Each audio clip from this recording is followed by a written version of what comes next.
Hi students, 9th standard maths, construction of centroid of a triangle. முக்கோணத்தின் நடுக்கோட்டு மையம் வரைதல். Exercise 4.5 question number 2.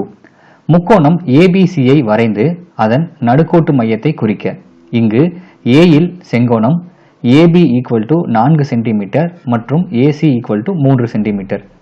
Draw and locate the centroid of the triangle ABC where right angle at capital A, AB equal to 4 cm and AC equal to 3 cm. இப்போ இந்த கொஸ்டினில் பார்த்தீங்கன்னா triangle ABC அப்படின்னு ஒரு ட்ரையாங்கிளை construct பண்ணோம். அந்த ட்ரையாங்கிளுடைய மெஷர்மெண்ட்ஸ் பார்த்தீங்கன்னா இந்த கொஸ்டின்லேயே கொடுத்துருக்காங்க. ஸோ ட்ரையாங்கிளை கன்ஸ்ட்ரக்ட் பண்ணதுக்கப்புறம் அதோடைய சென்ட்ராய்டு என்ன அப்படின்றத நம்ம ஃபைண்ட் அவுட் பண்ணணும். ஃபர்ஸ்ட் கொடுத்துருக்க இந்த மெஷர்மெண்ட்டை பேஸ் பண்ணி ஒரு ரஃப் டயக்ராம் ஃபார்ம் பண்ணிக்கலாம். இப்போ இங்கே பார்த்தீங்கன்னா இதோடைய ரஃப் டயக்ராமில் ஒரு ரைட் ஆங்கிள் ட்ரையாங்கிள் எடுத்திருக்கோம். ஏன் ரைட் ஆங்கிள் ட்ரையாங்கிள் எடுத்திருக்கோம் அப்படின்னா இந்த கொஸ்டின்லேயே பார்த்தீங்கன்னா ரைட் ஆங்கிள் அட் ஏ அப்படின்னு கொடுத்தாங்க. அதாவது ஏயில் செங்கோணம் அப்படின்னு சொல்லிட்டாங்க. ஸோ ஒரு ரைட் ஆங்கிள் இருக்கணும் அப்படின்றதுனால இந்த ரஃப் டயக்ராம்லேயே ரைட் ஆங்கிள் ட்ரையாங்கிள் நம்ம எடுத்துக்கிட்டோம். ஸோ இந்த இடத்துல பார்த்தீங்கன்னா நமக்கு ரைட் ஆங்கிளாக இருக்கும். இப்போ ரைட் ஆங்கிளில் ஏ இருக்கணும் அப்படின்னு சொல்லிட்டாங்க. ஸோ கேபிட்டல் ஏ இங்கே இருக்கும். அப்போது கேபிட்டல் பி இங்கே எடுத்துக்கலாம், கேபிட்டல் சியை இங்கே எடுத்துக்கலாம். இப்போ ஏபியுடைய டிஸ்டன்ஸ் பார்த்தீங்கன்னா 4 சென்டிமீட்டர் அப்படின்னு சொல்லிட்டாங்க இல்லையா? ஸோ இந்த இடத்துல 4 சென்டிமீட்டர் அப்படின்னு கொடுத்துடலாம். அதே போல் ஏசியோடைய டிஸ்டன்ஸ் பார்த்தீங்கன்னா 3 சென்டிமீட்டர். ஸோ இந்த இடத்துல 3 சென்டிமீட்டர் அப்படின்னு மென்ஷன் பண்ணிடலாம். இப்போ கொடுத்துருக்க மெஷர்மெண்ட்டை பேஸ் பண்ணி ரஃப் டயக்ராமை கன்ஸ்ட்ரக்ட் பண்ணியாச்சு. இப்போ இந்த ரஃப் டயக்ராமை பேஸ் பண்ணி மெயின் டயக்ராம் கன்ஸ்ட்ரக்ட் பண்ணோம். ஸோ மெயின் டயக்ராமுடைய ஃபர்ஸ்ட் ஸ்டெப் பேஸ் சைடை கன்ஸ்ட்ரக்ட் பண்ணோம். பேஸ் சைடோட வேல்யூ பார்த்தீங்கன்னா 4 சென்டிமீட்டர். ஸோ உங்களுடைய ஸ்கேல் எடுத்துக்கிட்டு 4 சென்டிமீட்டருக்கு ஒரு லைன் செக்மெண்ட் ஃபார்ம் பண்ணிக்கோங்க. ஃபர்ஸ்ட் உங்களுடைய ஸ்கேல் எடுத்துக்கோங்க. இப்போ இங்கே பார்த்தீங்கன்னா ஸ்கேல் எடுத்துக்கிட்டு 4 சென்டிமீட்டருக்கு ஒரு லைன் செக்மெண்ட், இந்த மாதிரி 4 சென்டிமீட்டருக்கு ஒரு லைன் செக்மெண்ட் ஃபார்ம் பண்ணிக்கோங்க. இப்போ இந்த லைன் செக்மெண்ட்டுக்கு நேம் பண்ணிக்கணும். இங்கே பார்த்தீங்கன்னா ஏ, இங்கே பி. இப்போ பார்த்தீங்கன்னா ஏபி ஈக்குவல் டு 4 சென்டிமீட்டர். இப்போ நெக்ஸ்ட் ஸ்டெப் என்ன பண்ணோம் அப்படின்னா ஆங்கிள் ஏவோட வேல்யூ பார்த்தீங்கன்னா பர்பண்டிகுலர் விச் மீன்ஸ் 90 டிகிரி அப்படின்னு சொல்லிட்டாங்க. செங்கோணம் ரைட் ஆங்கிள் அப்படின்னு சொல்லிட்டாங்க இல்லையா? ஸோ ஆங்கிள் ஏவோட வேல்யூ 90 டிகிரி. ஸோ இந்த இடத்துல நம்ம 90 டிகிரிக்கு ஒரு லைன் ஃபார்ம் பண்ணும். அதாவது உங்களுடைய ப்ரொடெக்டர் பாகைமணி எடுத்துக்கோங்க. ஸோ ப்ரொடெக்டரை எடுத்துக்கிட்டு இந்த ப்ரொடெக்டரை ஏல ஃபிக்ஸ் பண்ணிக்கோங்க. ஏல ஃபிக்ஸ் பண்ணிவிட்டு ஏலேருந்து 90 டிகிரிக்கு பாஸ் ஆகிற மாதிரி ஒரு லைன், அதாவது இந்த மாதிரி ஒரு லைன் கன்ஸ்ட்ரக்ட் பண்ணும். இப்போது உங்களுடைய ப்ரொடெக்டரை ரிமூவ் பண்ணிவிடுங்க.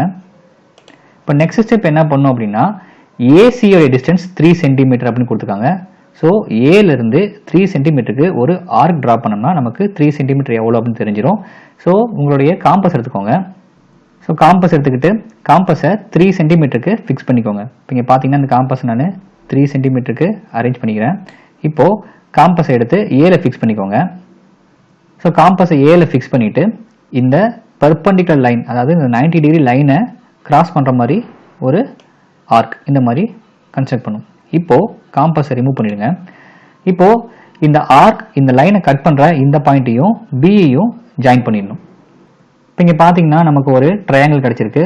ஸோ இந்த பாயிண்ட் ஏ, இந்த பாயிண்ட் பி, ஸோ இந்த பாயிண்ட்டை நம்ம சி அப்படின்னு வச்சுக்கலாம். ஸோ ட்ரையாங்கிள் ஏபிசியை கன்ஸ்ட்ரக்ட் பண்ணியாச்சு.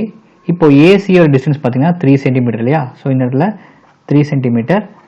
ஏவோடைய ஆங்கிள் ரைட் ஆங்கிள்னு சொல்லிட்டாங்க. ஸோ இந்த இடத்துல ரைட் ஆங்கிள். இப்போ இங்கே பார்த்தீங்கன்னா கொஷினில் கொடுத்துருக்க டீட்டெயில்ஸை யூஸ் பண்ணி ஒரு ட்ரையாங்கிள் ஏபிசி அப்படின்னு கன்ஸ்ட்ரக்ட் பண்ணிட்டோம். இப்போது இந்த ட்ரையாங்கிளுடைய சென்ட்ராய்டை நம்ம ஃபைண்ட் அவுட் பண்ணோம் இல்லையா? சென்ட்ராய்டை ஃபைண்ட் அவுட் பண்ணோம் அப்படின்னா இந்த ட்ரையாங்கிளுடைய 3 சைட்ஸில் ஏதாவது 2 சைட்ஸுக்கு மிட் பாயிண்ட்டை கண்டுபிடிக்கணும். ஸோ ஏதாவது 2 சைட்ஸை நம்ம எடுத்துக்கிட்டு அந்த 2 சைட்ஸுக்கு பர்பண்டிகுலர் பைசெக்டராக கன்ஸ்ட்ரக்ட் பண்ணிட்டோம் அப்படின்னா அதோடைய மிட் பாயிண்ட் நமக்கு கிடைச்சிடும். ஃபர்ஸ்ட் எப்போவுமே பேஸ் சைடை சூஸ் பண்ணிக்கோங்க. ஸோ இந்த பேஸ் சைடுடைய மிட் பாயிண்ட், ஸோ அதாவது நடுப்புள்ளியை கண்டுபிடிக்கணும் அப்படின்னாக்க மையக்குத்து கோடு பர்பண்டிகுலர் பைசெக்டர் நம்ம கன்ஸ்ட்ரக்ட் பண்ணும். ஸோ பர்பண்டிகுலர் பைசெக்டர் கன்ஸ்ட்ரக்ட் பண்ணுறதுக்கு ஃபர்ஸ்ட் உங்களுடைய காம்பஸ் எடுத்துக்கோங்க. காம்பஸ் எடுத்து ஏல ஃபிக்ஸ் பண்ணிக்கோங்க.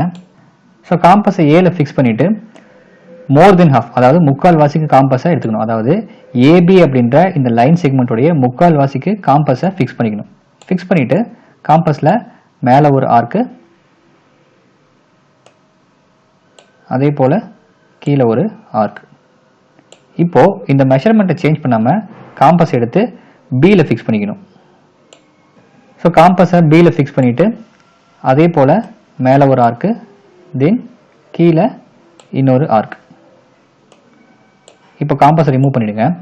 இப்போ இந்த ஆர்க்ஸ் ரெண்டையும் ஜாயின் பண்ணுற மாதிரி ஒரு லைன் செக்மெண்ட் ஃபார்ம் பண்ணணும். ஸோ இங்கே பார்த்தீங்கன்னா ஏபி அப்படின்ற இந்த லைன் செக்மெண்ட்டோடைய மிட் பாயிண்ட் நடுப்புள்ளியை நம்ம கண்டுபிடிச்சிட்டோம். ஸோ இந்த நடுப்புள்ளியை எஸ் அப்படின்னு எடுத்துக்கலாம். இப்போ ஏபிங்கிற சைடுக்கு நடுப்புள்ளி கண்டுபிடிச்சிட்டோம். அதே போல் ஏசிக்கோ இல்லை பிசிக்கோ ரெண்டு சைடில் ஏதாவது ஒரு சைடு நம்ம சூஸ் பண்ணி அந்த சைடுக்கு மிட் பாயிண்ட் நடுப்புள்ளியை கண்டுபிடிக்கணும். இப்போ இங்கே பார்த்தீங்கன்னா நான் ஏசி அப்படின்ற இந்த சைடை சூஸ் பண்ணிக்கிறேன்.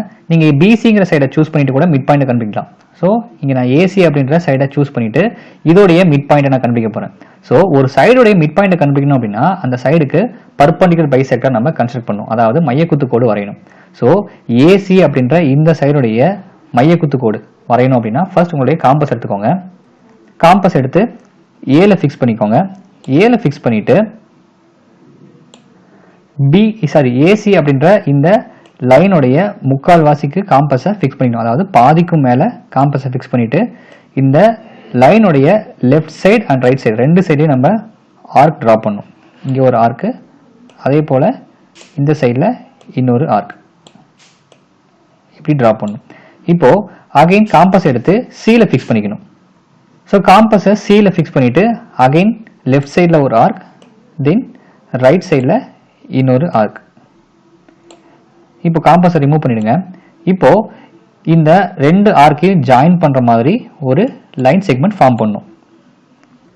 இப்போ இங்கே பார்த்தீங்கன்னா ஏசி அப்படின்ற இந்த சைடுடைய மிட் பாயிண்ட்டையும் நம்ம கண்டுபிடிச்சிட்டோம். ஸோ இந்த பாயிண்ட்டை ஆர் அப்படின்னு வச்சுக்கலாம். இப்போ இங்கே பார்த்தீங்கன்னா ஏசியோடைய மிட் பாயிண்ட் ஆர், ஏபியோடைய மிட் பாயிண்ட் எஸ். ஸோ ஏதாவது ரெண்டு சைடுக்கு இந்த மாதிரி நம்ம மிட் பாயிண்ட் கண்டுபிடிச்சா போதும். இப்போ கண்டுபிடிச்ச இந்த மிட் பாயிண்ட்டுக்கும் அதுக்கு ஆப்போசிட் வெர்டெக்ஸுக்கும் ஜாயின் பண்ற மாதிரி ஒரு லைன் செக்மெண்ட் ஃபார்ம் பண்ணும், அதாவது இந்த எஸ்ஐயும் அதுக்கு ஆப்போசிட்ல இருக்க இந்த வெர்டெக்ஸ் சிஐயும் ஜாயின் பண்ற மாதிரி ஒரு லைன் செக்மெண்ட் ஃபார்ம் பண்ணும். இப்போ இங்க பாத்தீங்கன்னா எஸ்ஐயும் சிஐயும் ஜாயின் பண்ற மாதிரி ஒரு லைன் செக்மெண்ட் ஃபார்ம் பண்ணிட்டோம். அதே போல ஏசியோட மிட் பாயிண்ட் ஆரையும் அதுக்கு ஆப்போசிட் சைட்ல இருக்கக்கூடிய வெர்டெக்ஸ் பிஐயும் ஜாயின் பண்ற மாதிரி ஒரு லைன் செக்மெண்ட் ஃபார்ம் பண்ணும். இப்போ இங்க பாத்தீங்கன்னா ஆர் அண்ட் பிஏ ஜாயின் பண்ற மாதிரி ஒரு லைன்ஸ் ஃபார்ம் பண்ணிட்டோம். இப்போ இங்க பாத்தீங்கன்னா எஸ்சி அப்படின்ற ஒரு லைன் இருக்கு, இது ஒரு மிட் பாயிண்ட், மீடியன் அப்படின்னு சொல்லுவோம். அதே போல பிஆர் இதுவும் பாத்தீங்கன்னா நமக்கு ஒரு மீடியன். அதே போல ஏல இருந்து நமக்கு இந்த பாயிண்ட் வழியா இன்னொரு மீடியன் போகும். அந்த மீடியன் பாத்தீங்கன்னா பிசி அப்படின்ற இந்த லைன் செக்மெண்ட்டை எக்ஸாக்டா சென்டர்ல கட் பண்ணிட்டு போகும். ஸோ ஏல இருந்து நம்ம வரைஞ்ச இந்த லைன்ஸ் வழியா இன்னொரு லைன் இந்த மாதிரி கன்சிடர் பண்ணிக்கலாம். இப்போ இந்த கிரீன் கலர் லைன்ஸ் தான் நமக்கு தேவையான மீடியன்ஸ், அதாவது நடுக்கோடுகள். இந்த நடுக்கோடுகள் எல்லாம் சந்திக்கக்கூடிய இந்த புள்ளியை தான் நடுக்கோட்டு மையம் அப்படின்னு சொல்லுவோம். அதாவது இந்த மீடியன்ஸ் எல்லாம் மீட் பண்ணக்கூடிய இந்த மீட்டிங் பாயிண்ட் தான் சென்ட்ராய்டு அப்படின்னு சொல்றோம். ஸோ ஜென்ரலாகவே இந்த சென்ட்ராய்டை கேபிட்டல் ஜி அப்படின்னு மென்ஷன் பண்ணுவோம் இல்லையா? ஸோ அதனால இந்த இடத்துல கேபிட்டல் ஜி அப்படின்னு மென்ஷன் பண்ணிக்கலாம். ஸோ ஃபைனலாக பார்த்தீங்கன்னா கொஷினில் கொடுத்துருக்க இந்த டீட்டெயில்ஸ்க்கு ஒரு ட்ரையாங்கிளை கன்ஸ்ட்ரக்ட் பண்ணிட்டு அந்த ட்ரையாங்கிளுடைய சென்ட்ராய்டு நடுக்கோட்டு மையத்தையும் கண்டுபிடிச்சாச்சு. That's all.